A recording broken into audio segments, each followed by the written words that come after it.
గురైనటువంటి ఈ కబ్జాకోర్ల గుండెల్లో ఒక పెను తుఫాన్ లాంటిదా ఏంటి దీని మీద నిజంగా హైడ్రా అనేది గత 10 ఏళ్లుగా బీఆర్ఎస్ ప్రభుత్వం ఉన్నప్పటికీ కూడా దాని జోలికి ఎవరే పోలేదు. సో కన్వెన్షన్ కూల్చివేతతో మొత్తం కూడా ఇది చాలా పెద్దగా హైలైట్ అయింది. సో ఏంటి నిజంగా హైడ్రాతో ఏం చేయబోతున్నారు?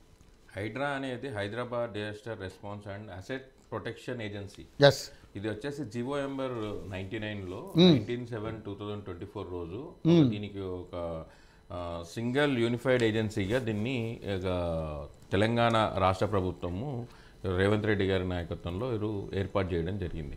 యాక్చువల్గా హైడ్రా యొక్క పనితీరు కానీ హైడ్రా ఎందుకోసము అని అంటే హైడ్రా అనేది ఏ రాజకీయ ఉద్దేశంతో కాదు.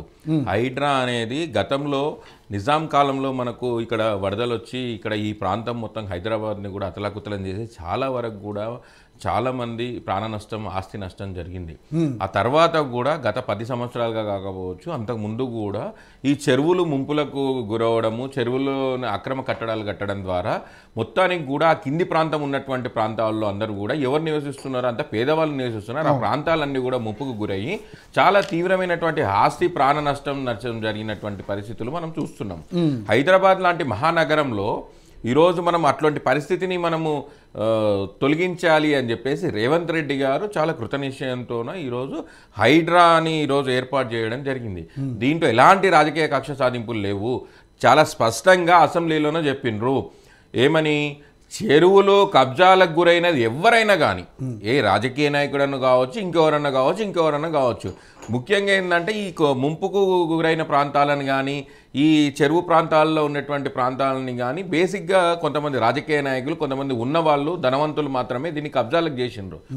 కాబట్టి ఇక్కడ ఏ రాజకీయ పార్టీ అని కాకుండా అందరినీ ఈ ప్రాంత ప్రజలను కాపాడడం కోసం అని చెప్పేసి హైదరాబాద్లో వరదలు రాకుండా కాపాడడం కోసం ఏదైనా చిన్నపాటి వర్షం పడితే సముద్రాలలాగా జరిగేటువంటి గల్లీల్లో ఉన్నటువంటి వస్తువులు కొట్టుకుపోయి ప్రాణ నష్టం జరిగేటువంటి పరిస్థితి ఉంది. కాబట్టి అవన్నీ జరగకుండా ఎక్కడైతే నీళ్లు నిల్వగా ఉండకుండా వీళ్ళు ఏదైతే కట్టడాలు చేశారో ఆ కట్టడాలను కూల్చుతున్నారు. అంతేగాని దీనిలో నాగార్జున మీద అని కసాను, ఇంకోరి మీద కొత్త కోపం అని చెప్పు, ఓఎస్సీ మీద అని కోపం అని చెప్పు, పల్ల రాజేశ్వరరెడ్డి మీద అని కోపం అని చెప్పు అని కాదు.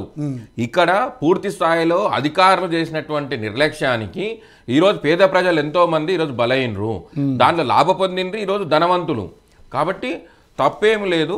ఈరోజు హైడ్రా తీసుకునే ప్రతి నిర్ణయాన్ని ఈరోజు తెలంగాణలో ఉన్నటువంటి ప్రతి ఒక కింది స్థాయిలో ఉన్న పౌరుడు అందరూ కూడా హర్షం వ్యక్తం చేస్తున్నారు. రేవంత్ రెడ్డి గారికి ఈరోజు నిజంగా ప్రజాపాలనలో చాలా గొప్ప పని చేస్తున్నారు అని చెప్పేసి వాళ్ళకు ప్రజలు ఆశీర్వదిస్తున్నారు.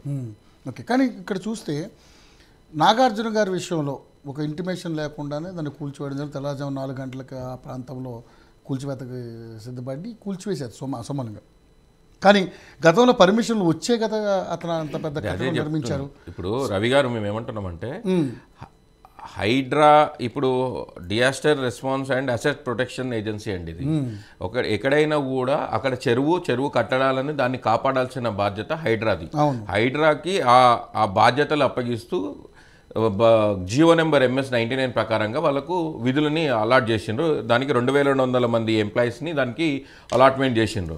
సో వీళ్ళ పని ఏంటంటే ఎక్కడైతే చెరువులు కట్టడాలు ఉంటావో ఆ కట్టడాల దగ్గర ఆ చెరువుల్లో వాటర్ని ఎక్కడ నిల్వ ఉండకుండా ఏదైతే అక్రమ కట్టడాలు ఉంటావో వాటిని కూల్చేయాల్సినటువంటి బాధ్యత వాళ్ళకు ఉంది. సో వీళ్లకు ఆ హక్కు ఇచ్చింది కాబట్టి ప్రభుత్వము ఆ విధుల ప్రకారంగా పనిచేస్తుంది. సో అక్కడ ఏ విధంగా పర్మిషన్లు తీసుకున్నారు అని అంటే గత ప్రభుత్వాలు ఏ విధంగా పర్మిషన్లు ఇచ్చినావో వాళ్ళు ఆత్మ పరిశీలన చేసుకోవాల్సిన అవసరం ఉంది.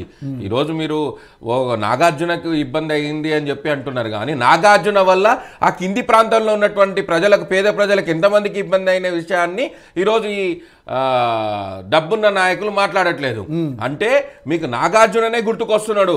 నాగార్జునకు అన్నపూర్ణ స్టూడియో ఉంది, నాగార్జునకు 1000 కోట్ల ఆస్తులు ఉన్నాయి, కానీ ఈరోజు నాగార్జున ఒక్కడే గుర్తుకొచ్చిండు. కానీ ఈరోజు పేద ప్రజలు చనిపోతుంటే, పేద ప్రజలు ఇండ్లు కొట్టుకపోతుంటే, గుడిసెలు కొట్టుకపోతుంటే వీళ్ళ కళ్ళకు కనబడతలేదు. ఇది ఈరోజు జరుగుతున్నటువంటి తీరు. ఈరోజు ఇంత హంగామా ఇవన్నీ చేయడం ఎందుకు అంటే మీకు బుగులు పుడుతుంది, మీ ఆస్తుల దగ్గర కూడా వస్తాయన్నా. బరాబర్ ఏ రాజకీయ పార్టీ అయినా సరే, అధికార పార్టీ నాయకుడైనా సరే, కాంగ్రెస్ పార్టీ సిద్ధాంతం ప్రకారంగా రేవంత్ రెడ్డి గారు ఒక నిర్ణయం తీసుకున్నాక ఆ నిర్ణయం ప్రకారంగా హైడ్రా పనిచేస్తుంది. ఇది ప్రజాపాలన.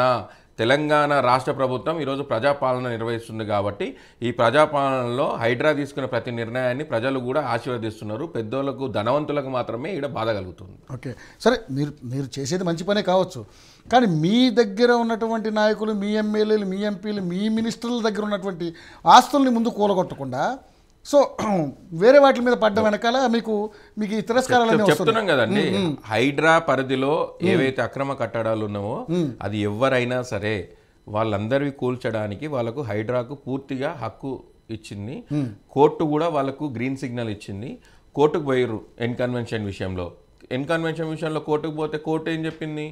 గ్రీన్ సిగ్నల్ ఇచ్చింది. మీరు మీ జీవో నెంబర్ 99 ప్రకారంగా పర్ఫెక్ట్ ఈ చెరువులని కాపాడడం కోసం irrigation department and disaster management system మీరు కరెక్ట్గా పనిచేయాల్సిందే. ప్రభుత్వ ఆస్తులను కాపాడాల్సిన బాధ్యత మీదే, ప్రజల కోసం కాపాడాల్సిన బాధ్యత మీది. కాబట్టి దీన్ని కాపాడాల్సిన పూర్తి బాధ్యత హైడ్రాకు ఉంది. హైడ్రాకు మేము హక్కు ఇస్తున్నామని చెప్పేసి హైడ్రా నిర్ణయాన్ని కోర్టు ఓకే చేసింది. Okay, right. గౌతమ్ ప్రసాద్ గారు, హైడ్రా స్టార్ట్ చేసిన తర్వాత ఫస్ట్ దాన్ని విమర్శ